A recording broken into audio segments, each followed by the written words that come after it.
New on Curiosity Stream, he allows them their riches Putin has to be the richest of the rich. in exchange for their loyalty. The oligarchs have supported someone for president that they underestimate. The illicit affair between Russia's elite and the man who rules them on Putin and the oligarchs.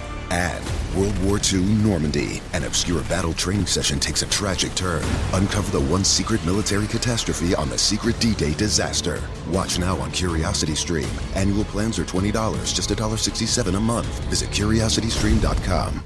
Oh, fiddlesticks! What, Wilbur? We just got hit and I think my back is all been out of shape. You gotta talk with those whippersnappers at the Advocates Law Firm. They're the best injury lawyers around. What? Pipe down, Clarence! Abner's telling me about the lawyers and the advocates. So what happened to you, Abner? I was walking across the street with the light when some young punk came screeching around the corner. I lost a toe. What? Shut it, Clarence! If you get injured, the advocates get results. AdvocatesLaw.com. Hey, Ola, it's Miles. Thank you guys for listening to the Men's Room Daily Podcast. Have you heard our newest podcast? It's called The Greatest Story Never Told. Download it today on radio.com. Be sure to subscribe. New episodes are uploaded every Tuesday at noon. Unfortunately, what you're about to hear is real.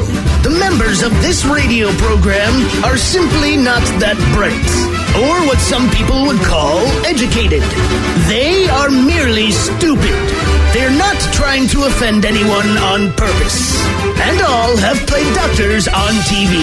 You have been warned and are cordially invited to join the party. This is the Men's Room. Forget it, man, and get with the countdown. Get with the countdown. Shake this square world and blast off for Kicksville. The trippers, the grasshoppers, the hip ones, all gathered in secrecy and flying high as a kite. This is the Men's Room with Miles and Thrill. You know what they say, shake your radio more than 3 times, and you're playing with it. You're listening to the Men's Room. And away we go. Welcome to Season 16, episode number 3504. Along with Steve the Thrill Hill, the Ted Smith, and my cock, and you are the Men's Room. On tap today, the return of Who Sucks Less. We will play Profile This. Plus headlines, the Men's Room shot of the day, fun with listener emails, and everyone's favorite TV time with Ted. Click-clack. Drinkity drunk. All right, here we go. Pennsylvania woman learns buying car insurance after wrecking her car is not the way it works.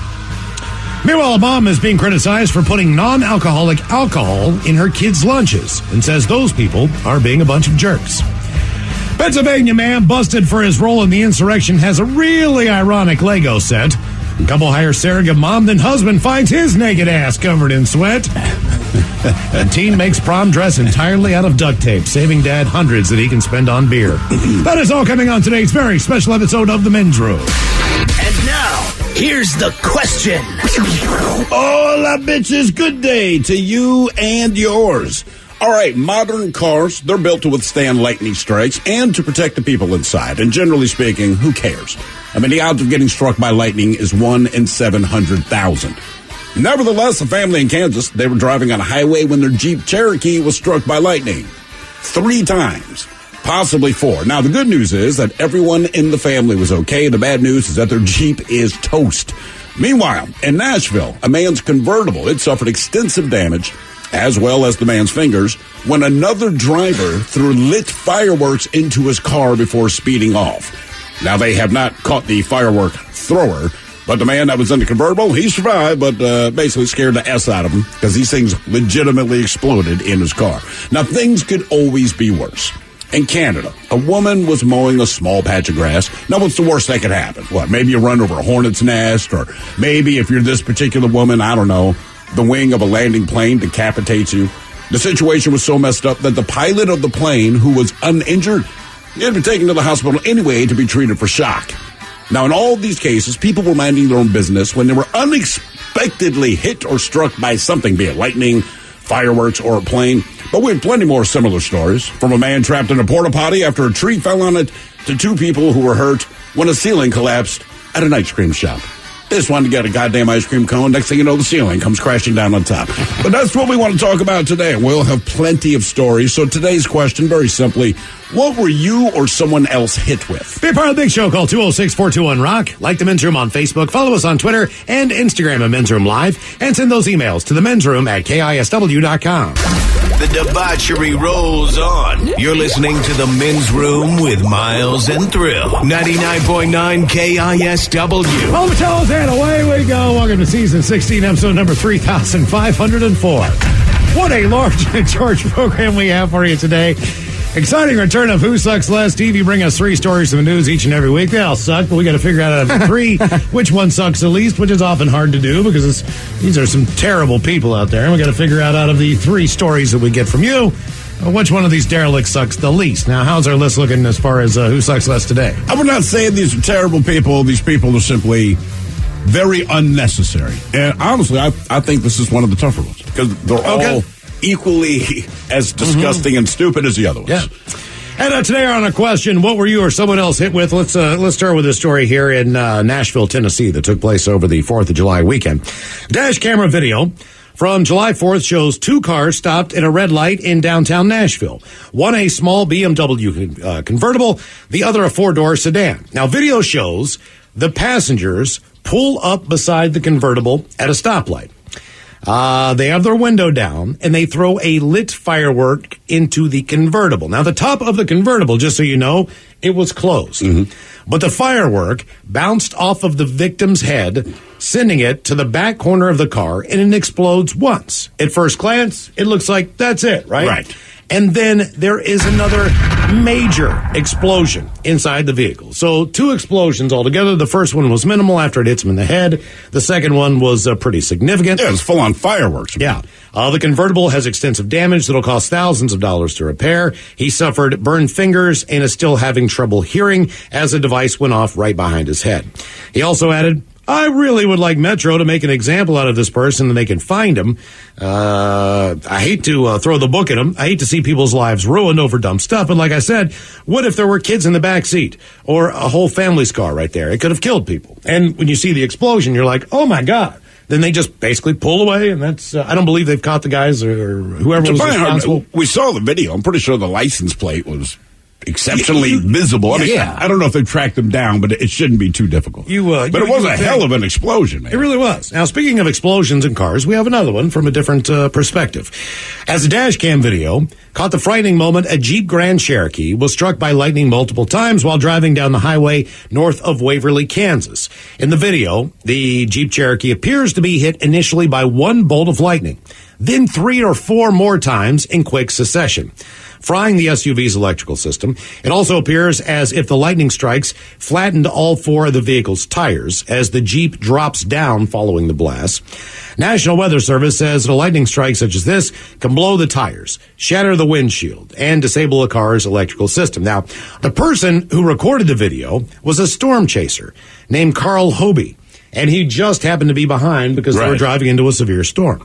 He wrote in the description, lightning strikes Jeep right in front of me while inside a severe thunderstorm warning, flash flood warning in Kansas. In the car, a married couple with a baby and 2 children under 2 years old. Believe it or not, everyone was safe. They were in shock. First thing they did was jump out of the car to make sure that their kids were okay. They were relieved that everyone was just fine, according to Newsweek magazine. Thankfully, apparently cars these days are built to withstand lightning strikes and protect the humans inside from the thousands of volts of electricity that are generated by a strike. The car was dead at that point, though. Yeah. And stuck in gear. And they cannot get it to the side of the road to push it out of the way. So most likely, they believe that Jeep Grand Cherokee was total.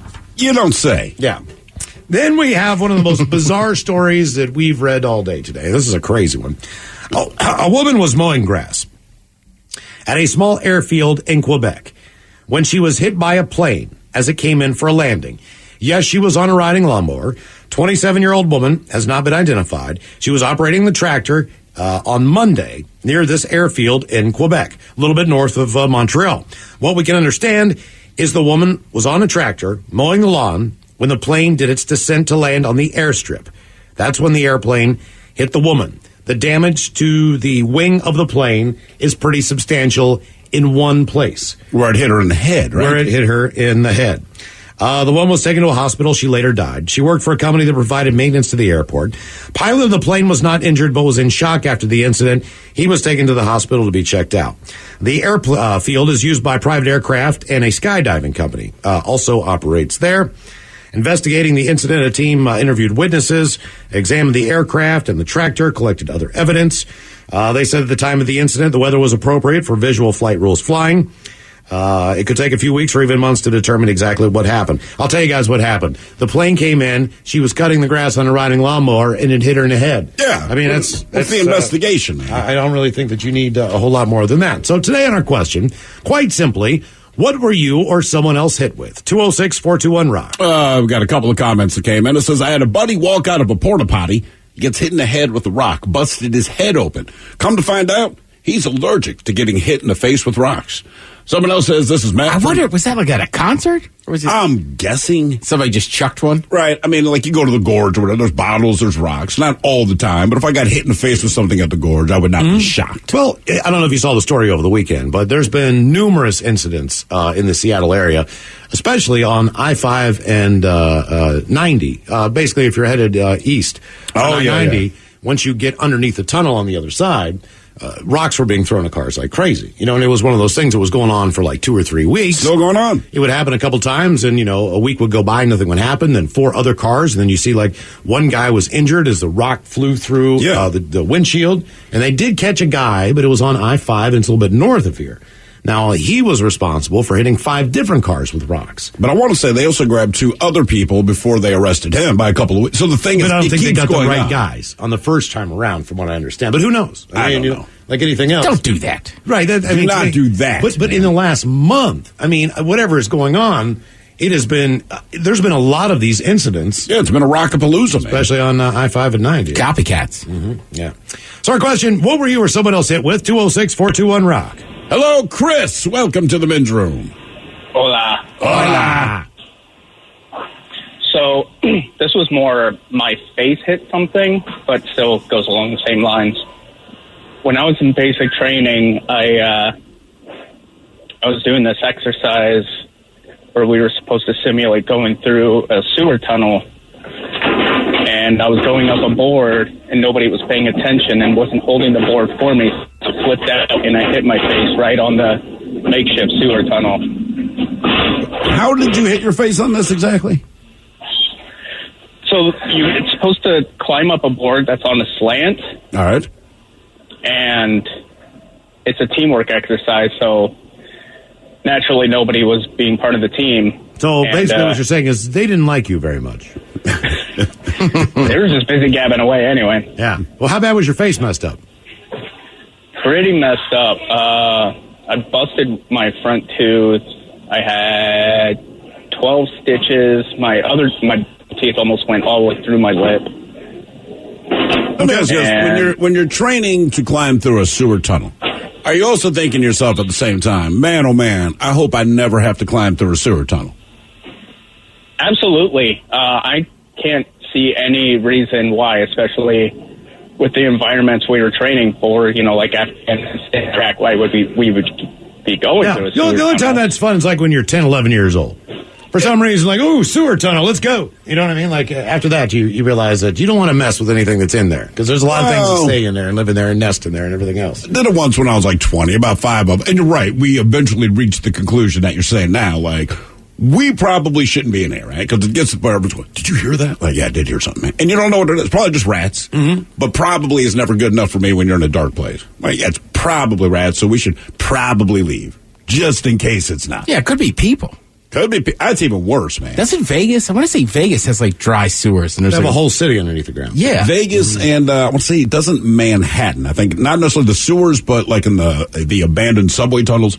All right, like it's entire cities down there, man. Thousands of people live down there. Yeah, they've got their own basically policing system as far as how they do things, how long you can stay, where you're from. Like right. they basically monitor everybody that comes in there. That you can't just go in there and live. You've got to talk to the guy. Which is crazy. I'm living in a dry sewer, man. How do you have an HOA here? They do. They basically do. They have a guy like, who are you? What are you doing here? They won't allow cameras down there. That's why you really haven't seen too many documentaries on the condition of what's going on. I feel like that's much more like warlorish than HOA. Well, a lot of it had to do I want you to picture like Mad Max, but Mad Max with an HOA. So, like, you can be here, but the neighbors are complaining that you have not cleaned the blood off of your axe if you're going to display in front of your tent. And basically what they're saying, too, is a lot of those people work in casinos and don't want to risk losing their jobs if they know what their housing situation is. Well, yeah. So you'll go by, like, somebody's encampment or somebody's place where they're staying, and they'll have, like a suit. Or they'll have, the clothes for the next day, or whatever they're doing. So it's hustle, man. Yeah, exactly. And even if you're a subterranean dweller, I read a whole article about the damn thing. It's crazy because basically, if you're working in a hotel, you do have access to lockers, locker rooms, showers. All the things that you maybe wouldn't find in an underground sewer. No, things you will not find. Yeah, so you can keep your clothes in there. You know what I mean? You can take a shower. Sure, you can do all those things. So why are they in the sewer? Well, they're living there. But ultimately, once they go upstairs to go to work, they have all the amenities that they need as far as being able to shower, look presentable. Now, you're the highfalutin subterranean dweller at that point? Like, oh, there's Ted. Smells like soap. Mm-hmm. Well, if you work the blackjack table and you got to interact with people, they don't need to know that you're living underneath the building. Right. That just seems wild. You think you'd make enough being a dealer in Vegas? I think it's more of a drug issue and mental health issues as well. What were you or someone else hit with? 206-421-ROCK. Hello, Alan. Welcome to the men's room. Hola, gentlemen. Hola. So, short, sweet, and to the point. I was dead stopped on a highway, and someone plowed into me going about 50 miles an hour. And what is the damage? Totaled. Absolutely totaled. Well, I mean, how about you? I assume the car is gone, but I mean, did you sustain any injuries? Fortunately, I wasn't too bad because I didn't see it coming and I didn't expect it. So I didn't really have whiplash. Why were you stopped dead in the middle of a highway? So I thought like there was just traffic trying to get onto an on-ramp, so I was just waiting there. But I guess there was actually an accident ahead of me, so it kind of like caused two accidents, essentially. Sure. Anytime you see an accident on the road or anything like that, you'll see two or three, depending on the size of the accident, of all the people who are either bottlenecked and backed up or bumping into each other. Now, I have never been in an automobile when the airbags have deployed. The last crash that I was in, I did have an airbag in my car, but it did not set off, which is crazy because I T-boned the guy going about 45 miles an hour as well. So when you get hit from the back, did that deploy the airbags in your vehicle? Yeah, it actually had enough force, and like I don't know if the text line works this way, but I could send you like a couple of pictures of the accident. I still have them. You can send it to email. Mm-hmm. Yeah, send them to KISW.com. So what is it like? Because I've heard that airbag can, that's like getting punched in the face too. So depending. But it's better than hitting. Well, your steering wheel or winch. Like if Mike Tyson said, "Listen, we're going to go 70 miles an hour now. Either you can take off your seatbelt and I'm going to smash your head into the windshield, or I'll just punch you in the face." I would take the face punch. And that's exactly how we talk. Yeah, I don't know. How bad was it when the airbag hit your face? Honestly, I don't really know. I think I like blacked out like the moment it went off, because then I woke up like maybe like 2 or 3 minutes later, and like my car was still kind of running, but it obviously wasn't going anywhere. See, that's what I hear from a lot of people. When the airbag basically hits them in the like they're out for them. So you basically were concussed. Not quite concussed, because if maybe like because then I just came right back to it, like, and then after that I just had some shock and like a bad scrape. But that's concussed. Yeah. I mean, like football players go through it all the time. I mean, they walk off on the field under their own power. It's been 2 or 3 minutes. Congratulations. Walks off the field under his own power. But that means like he's awake. He doesn't know his name. I think it was Troy Aikman who said he knew it was time to retire. We knew of, 7 concussions? So if we know of 7 during your career, you probably had 15 of them, right? But he said he's in the hospital recovering from his latest one. And he believed this to be the nurse. This woman's in there asking how he feels. He's like, I feel all right. My head hurts. He said, but the woman seemed very, very concerned for my health. So finally, it feels like she's getting a little private there. So he's like, listen, lady, who are you? It's like, Troy, I'm your mother. Mm-hmm. And he said at that point, he's like, I got to retire. To look at my own mother and talk to my own mother for as long as she was in there and have no idea that it's my mother. It's like, maybe I should stop playing. But people talk about that back in the 80s, that NFC East conference it was a physical conference anyway, as far as the Giants defense. Redskins were a great team. But you're playing in Eagles. You're playing in the Meadowlands. You're playing in Veterans Stadium. you're playing in all these old AstroTurf fields, even Right. the old Dallas Cowboy Stadium, where you're basically playing on concrete with a rug on top. Yeah. And every time those guys would hit their head or whatever, I mean, you saw what happened to Michael Irvin coming across the middle of Veterans Stadium. I mean, those guys hit it, man, and they're out. What were you or someone else hit with? 206-421-ROCK. 99.9 KISW. The men's room is in progress. Video shows the kayaker getting punched by a mantis shrimp. The strike goes through his boot. You know anything about this, Ted? And I do not. The mantis shrimp. It is. It looks like a shrimp, but it's kind of what, blue and red. I mean, it's a beautiful looking creature. They say the alien-like mantis shrimp is said to have the strongest punch in the animal kingdom, but most people ever witness it. They spend most of their lives burrowed up on the ocean floor, but occasionally a fisherman like this one will catch them. These creatures have been around for more than millions of years and haven't really changed much in appearance over the time because of the fact that they're pretty strong already. They look like something you'd expect to find in a bucket at a shady seafood market, and their punch is simply unreal. The mantis shrimp punch has measured acceleration of 335,000 feet per second and speeds of 51 miles per hour at a standing start. It moves so fast, it creates cavitation bubbles with a force of 1,500 newtons. So, just so you know. What does that mean? I don't know, but it sounds impressive as hell. It really does. They say stay away from these things, cut your line, stay far away. They will mess your day up faster than you can think, going from 0 to 51 miles an hour at lightning speed and hitting you with 2/3 the force of a boxer in a very small area. And that's not a punch anyone would want to take. Kayaker brings in this shrimp. Mm-hmm. It basically falls into his kayak between his 2 feet. And then you see him go, ah! And the thing punches through his boot and basically lacerates the top of his foot. Yeah. There's blood everywhere in the boat. This looks like he reels in a shrimp. A shrimp. But this thing hits him with the force of a professional boxer. There it is, Ted. Is that the guy right there? Yeah, that's him. That's him right there. He just looks like a punch right through the shell, right? Mm-hmm. That's what he does. So basically, there's a hermit crab inside of a shell. That is not really going to be a problem for this thing because it rips into it right away. It just punches it 2 or 3 times and basically disintegrates the shell and then eats what it wants. Yeah, Miles and I watched videos of mantis shrimp punching things. And you're like, as dumb as it sounds, it was pretty damn impressive. Our question, what were you or someone else hit with? 206-421-ROCK. Work your job. Work your jab. Oh, yeah, he just punched that crab out of that shell. Yep. You're mine now.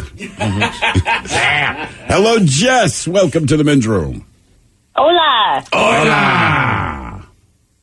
So, some years ago, my best friend, her older sister and brother-in-law played on a sponsored paintball team, and they would go to all these tournaments, and I think we were like 18, 19, something like that, but I got invited to go with them to Oregon for this big tournament, and I got to shoot a couple of paintball guns, but had never been shot by one before. And so, we went and watched on the sidelines while everybody was doing, and this was over the course of a weekend, and we were camping. It was fun and all, but, I was giving her brother-in-law a hard time. I was like, I can't hurt that bad. He was like showing off like, oh yeah, cause you can only wear so many layers, I guess, for the tournaments. Like, I don't know all the regulations, but basically I was like, well, it can't hurt that bad. And her brother-in-law, he was like, well, you want to find out? And so technically, this was my fault, but, he was like, okay, well, just go stand over there, by the camper or whatever. And so I'm standing in this grass field, and he was probably about, I would say 15 feet behind me, but he also had some sort of like really, I don't know what the PSI or whatever was on this gun, but I was wearing some sweatpants and shorts under my sweatpants, and this paintball, he shot it at my butt cheek, and I just turned 36. This happened back when I was not old enough to drink. I still have a scar. It broke skin. It bled through my hand. I seriously laid in the field for 5 minutes just holding my butt. I've played paintball one time. And it's an incredible adrenaline rush. Sure. And the place that they actually had kind of a battlefield set up, and it was the front of a fort on one side in the same exact structure. Right. It was probably about a quarter mile, half mile away in the woods. The idea being that there are open holes to shoot out of on the front of this. Mm-hmm. There's no real back to the fort. On top of the fort is a flag. The idea in this game that we were playing was basically a capture the flag type thing.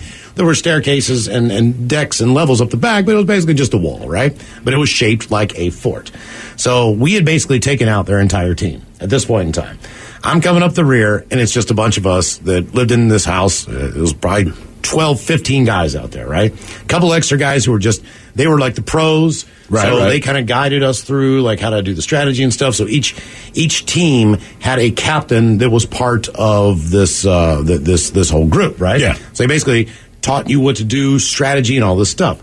And my buddy Pat, he is the last guy manning the fort. So his strategy and his guy, the main guy who's in control, he's already been hit. He's out. Right. So Pat is in this giant, there's this giant, window area where you could stand through it, and he would pop out and shoot, right? So we're all just waiting for Pat to pop out and shoot. There's 4 of us, and we are all aimed at this one hole because that's really the only place you could stand. And if he went either way, we could tell that he moved on to a different part of the front of this facade, right? All right. So, so we knew where he was. So we got one guy coming around the back, and he's going to try to shoot him from the back or the side. Then there's 4 of us in the front. So he pops out because they're like, hey, man, we're trying to egg his ass out.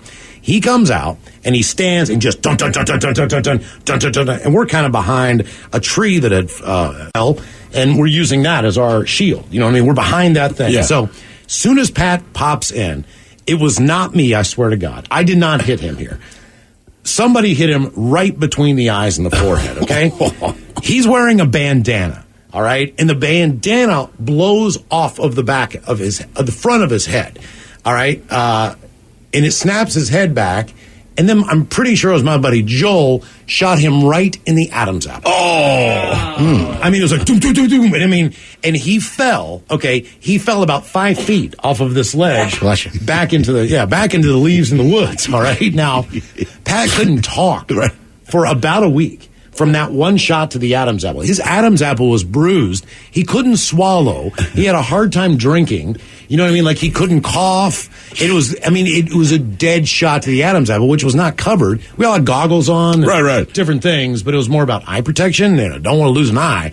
But the first shot blew off his bandana, snapped his head back. The second one hit him, and then you just see him fall back. And we're like, oh, God. But then my other buddy, who's in the back, who saw him get hit and fall off and on the ground holding his head and his neck, he just ran up and grabbed the flag. Right. You know what I mean? Yeah, you got to win the game. You okay? Or whatever. I mean, you got to came finish. on the back and stole. So we won the game. But, man, that was it for paintball. You don't realize how powerful those guns are, man. I mean, you can shoot on a line from about 50 yards away without any differential in the trajectory of the paintball. It's still on a line. Like, if you aim it and you're scoped in, when you pull the trigger, man, it's there. So it's not like a BB gun where you can see the arc or anything like that. It's I still haven't done it. Then it explodes on you when it hits. And that's how you know I did it you're out. once. My brother did it when he was in college. And the way he tells the story, he's like me and just 3 of my buddies. We decide we're going to do it. We're like 20 or whatever. And you don't know who you're getting paired up with or who you're going to play against. So he goes, we go there and whoever's running the place, they call both teams together to give the explanations, the do's, the don'ts, etc. So he's like, we go down there, man. They're wearing their University of Buffalo crap. You know what I mean? It's like, we're just college dudes. This other team pops out. He said, man, they are in full freaking fatigues. And they have their own guns. You know what I mean? And so my brother, he looks at his buddies and they're just like, oh my God, we're going to get devastated. And he said, even as the guy's explaining, these are the rules. The other guys are like, we know. Like, they're ready to go. Dude. They've been there before. He goes, so he's like, this thing starts, man. My brother's team, they crush these guys. Oh, really? He said, yeah, because he said the one thing we had, he said, all of us were engineers. So we had like 5 minutes before this thing starts, and they just nerded out, took in their surroundings for look, this is the PSI in the gun, and it can fire this far, so the guys are going to do this because there's no way that they can move over, blah, blah, blah. And he said, basically, you figure out the strategy based on the surroundings. It never changes. And these guys seem to know so much about it. He's like, you kind of already knew the strategy. Just like, dude, we took them out in 4 minutes, and they were pissed. Well, he said they were so pissed that they were scared to leave. Because he's like, I think, in a real fight, these guys are going to beat our ass. But like they took it real personal. My brother's like, well, that's the game, guys. Right. You want to do this? We figured out your strategy. We took you out. Your heart is beating 1,000,000 miles an hour. Like you don't realize how much just adrenaline because you haven't been shot yet.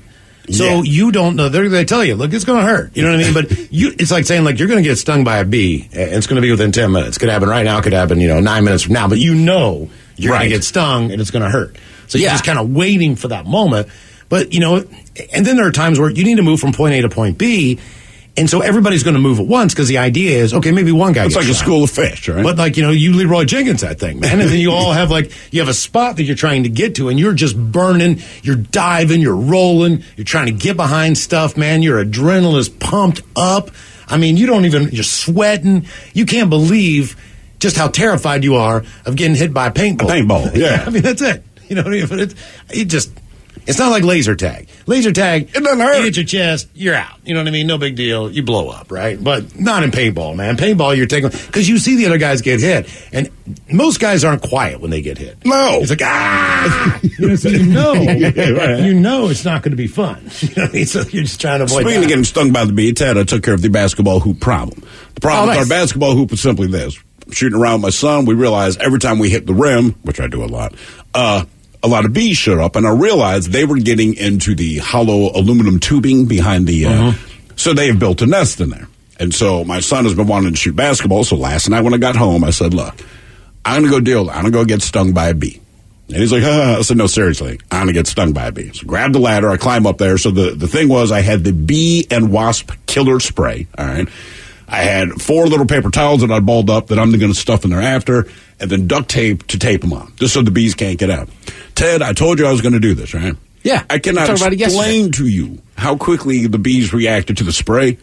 You couldn't count to 1 Mississippi. It was like, bee came out and stung me. I mean, just pow, like, ah! Mm-hmm. But at that point, you got to go, because now I can hear the inside of the basketball tube, like, buzzing, right? The queen's in there somewhere, man. This thing's, like, vibrating in my hands. I'm like, oh, Jesus.